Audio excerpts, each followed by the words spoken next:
Hello friends, how are you guys? Hope you guys are well.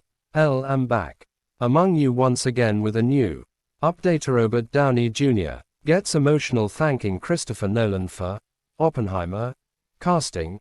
I needed someone to have a vision of what was possible for me. One of the most reliably charming presences on the circuit all season has been Robert Downey Jr. as he speaks about Oppenheimer, particularly Christopher Nolan. While some perceive the filmmaker as introverted, Downey has been regularly bringing out a side of the director that is playful, even downright giggly at times. The two nominees were joined at a Q&A last week by Cillian Murphy, who just earned his first Oscar nom for the titular role. The actors spoke about how the offer for the film came out of the blue.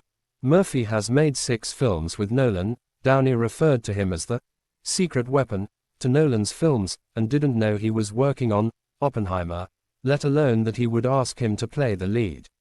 Murphy said every few years, he gets a call from Nolan, who asks him about a project.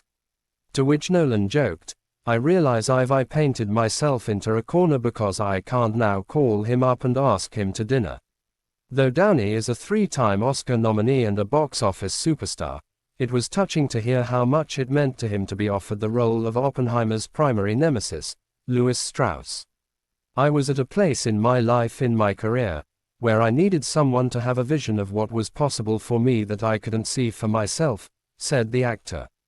Like Murphy, the project came to Downey out of the blue.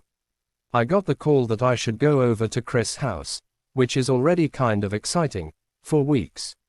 When asked what Nolan did while Downey was alone in his house reading the screenplay, the actor joked the director was spying on him. You know those paintings that have the eyes in them? I think I saw the lids kind of flicker a bit. Just speculating. Nolan said he doesn't like to be around when people are reading his screenplays. He learned his lesson when he watched his wife and producer Emma Thomas read the script for Memento. He recalled how she would flip back and forth and make confused sounds as she read. That shot my nerves, he admitted. So, I go for a walk, or in the case of Cillian, I flew over to Dublin and went to the Hugh Lane Gallery and looked at the reconstruction of the Francis Bacon studio they have there. Nolan says he was a little nervous for Murphy to read it. But fortunately, he liked the script. Throughout the evening, Downey continued to sing everyone's praises. Nolan crediting the actor for the camaraderie he brings to a set and how he makes everyone feel involved and appreciated. And that allows you to dominate the scene, Nolan noted. Some people will dominate the scene through selfishness. Downey replied that he was just following the lead of the star and the director. He complimented Murphy on how he set the tone on set for the other actors. He also referenced Murphy's severe weight loss for the role. You know what's it like to be so tired, and Chris thinks you need to keep losing weight. Usually, you lose weight and then you're free, but he got all the skinniest stuff at the end and he wanted you skinny to begin with. Downey said, he was practically weighing your food. The space you made for everyone, you really hosted while staying in character. I was just kind of putting up what you were putting down.